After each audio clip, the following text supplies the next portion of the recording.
During the 10 years of my life, from age 18 to 28, I moved 14 times.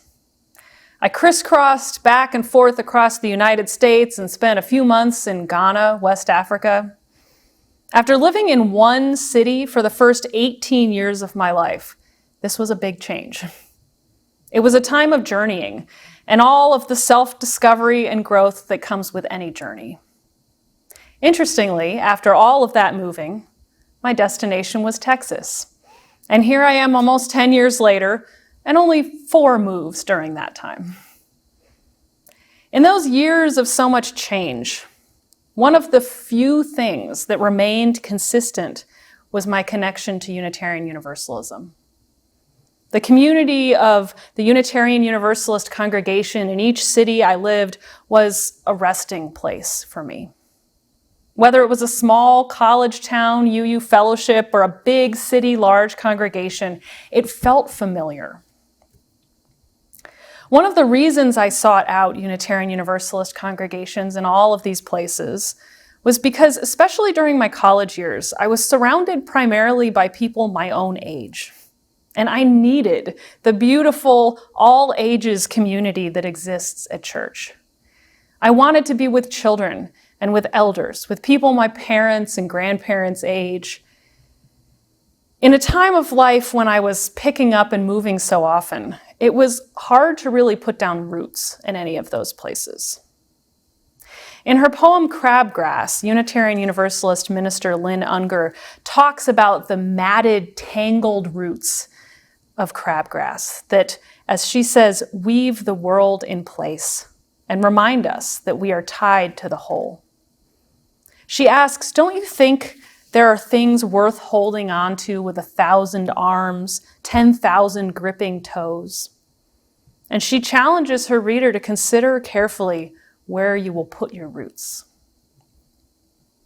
Unitarian Universalism was that tapestry of crabgrass that kept me rooted to my faith and to a larger community of which I was a part, regardless of where I was geographically. While not all of us move around this much, Unitarian Universalists are by nature spiritual journeyers. We are seekers and searchers for truth and meaning. So whether you found your way here from another tradition, or you grew up Unitarian Universalist and went through a process of clarifying your own beliefs and finding enduring commitments, you have been on a journey. Our beliefs change and evolve, and that change and evolution are welcome in our faith. We do not all believe the same thing. That's part of being part of a non-creedal church.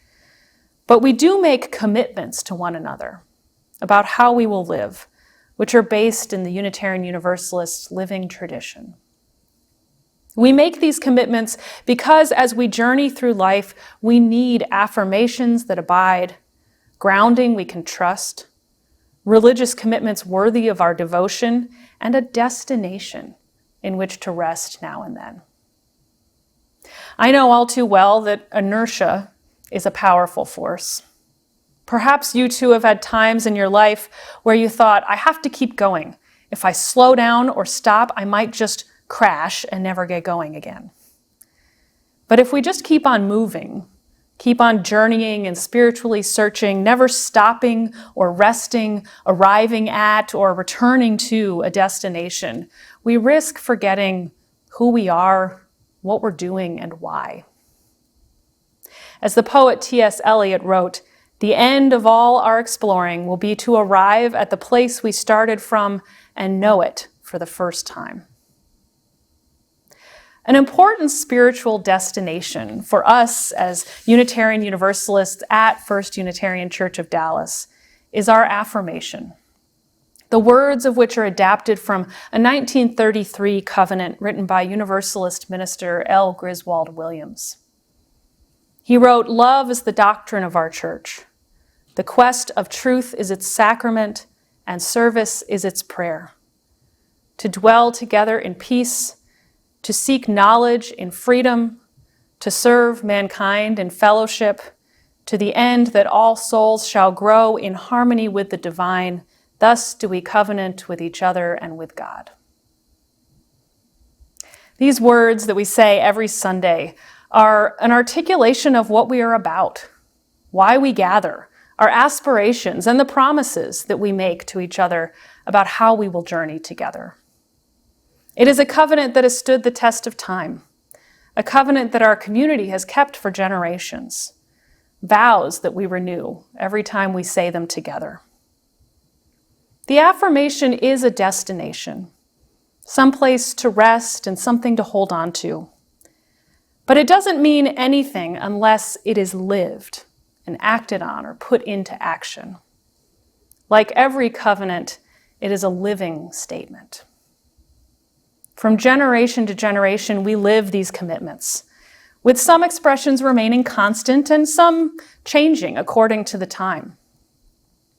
One of the ways the affirmation's author, L. Griswold Williams, lived out these promises was in his commitment to peace and to serve the most marginalized of humanity and fellowship.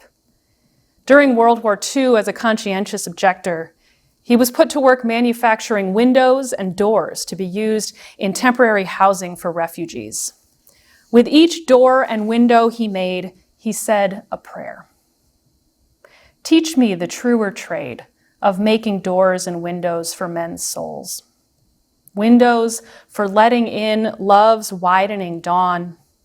Doors swinging outward freely on truth's pleasant ways. During the past year and a half of the COVID pandemic, we have had to learn new ways of living out these promises and of understanding our community as a spiritual destination in times when we cannot actually gather together in the same place. Love has connected us across distance, and the circle of love has expanded to include people all over the world who want to join in this faith community. In a time of so much misinformation, it has been a holy ritual, a sacrament, to quest for truth and to let that truth guide our actions. We have found new ways of practicing service as our prayer and serving humanity and fellowship that don't involve face-to-face interactions. We've collected thousands of pounds of food, grocery bags, toiletries, plastic utensils, and more to donate to those who need them. We've connected with Unitarian Universalists and partners around the world through the UU Service Committee's Guest at Your Table program. The dream of an initiative that brings the Our Whole Lives sexuality education curriculum out into the community to try to reduce teen pregnancy in our city has become a reality. During the pandemic, we formed an organization called WISE, Wholly Informed Sexuality Education, which has been in formation and was finally able to hold its first training of community educators last weekend. We have dwelled together mostly peacefully in a tumultuous time and cultivated spiritual practices that help us to do so. We've continued to learn and explore freely through many online classes and groups and webinars, and we have developed new ways of deepening our relationship and growing in harmony with the divine, including through Love Beyond Belief groups and Connection as a Spiritual Practice classes. And we've sustained our commitment to one another and to our church institution through continuing to show up virtually, through the development of a new mission and ends for the congregation based on the visioning sessions that concluded right before the pandemic began. And through the Building Hope project, looking forward to having a new building that will serve our needs as well as the wider community in exciting ways. And in the coming weeks, our church will once again become a physical spiritual destination, as many of us return to in-person activities while maintaining our wider reach through online worship and connection opportunities. I am so looking forward to seeing how we live our affirmation in new ways in the coming months and years. As we resume so many things that we haven't done this past year, or that we've done very differently, this is an opportunity for each of us to ask ourselves, how does the affirmation serve as a destination in my spiritual life? Teresa Soto, the author of today's reading, asks us, to what have we promised ourselves? What is it that you hold on to and that holds on to you as you continue on your spiritual journey? And what have you learned about yourself, about the world, about the holy in the past year and a half that will influence your spiritual life going forward? One of the things that this time has reaffirmed for me is that even when the world turns upside down, there are some affirmations that abide. There is grounding we can trust, and there are religious commitments that are worthy of our devotion. All of this we can find in religious community. Today's reading, Spilling the Light by Teresa Soto, calls us to shed the willingness to journey alone. We are human, and therefore we must journey together. I think it's this message that, unknowingly at the time, drew me to Unitarian Universalist churches again and again during my college and young adult years. I couldn't be a Unitarian Universalist alone. I needed others, a community of all ages, to be with me on my spiritual journey. I needed a resting place and a destination that I could call home. I found that at church. I hope you do too. By some kind of divine chance, the story I chose months ago for today's children and family time, called A Lamp in Every Corner, is about the people of a small village in Transylvania coming together to build and bring light to a Unitarian church of their own.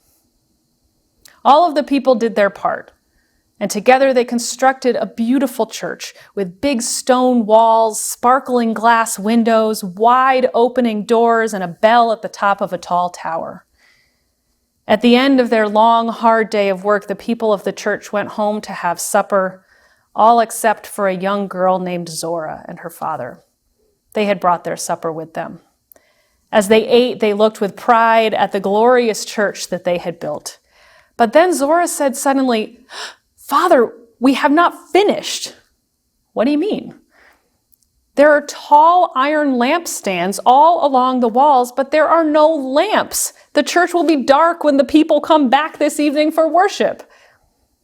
Her father replied, "No, little one. The light of the church comes from its people. You'll see." He rang the bell to call the people to worship, and then they went outside. The sun had set, and in the growing darkness, they saw tiny points of light coming from all directions moving up the hillside. "Each family is entrusted with a lamp," her father explained. "Each family lights its way here." Zora's mother arrived with their lamp and lifted Zora up high to place it on a tall iron stand.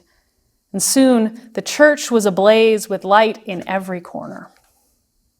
When the service was over, her father lifted her high again, and she took the shining lamp from the lampstand, and it lit their way home. As Zora was getting ready for bed that night, she said to her mother, "Father said the light of the church comes from the people." "Yes.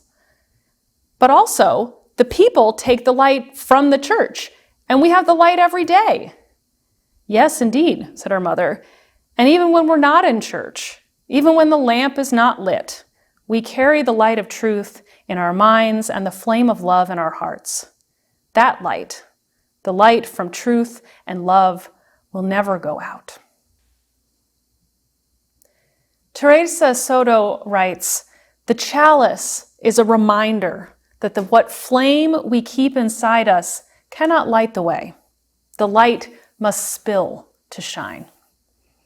We light the chalice every Sunday, and many of you light your chalice at home or wherever you join us for worship as a reminder that we are part of something larger which lights our way.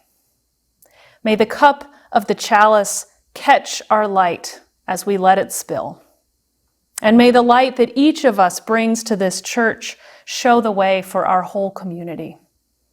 We are not our own. We are not alone. Let these affirmations be both comforting and catalyzing. Amen.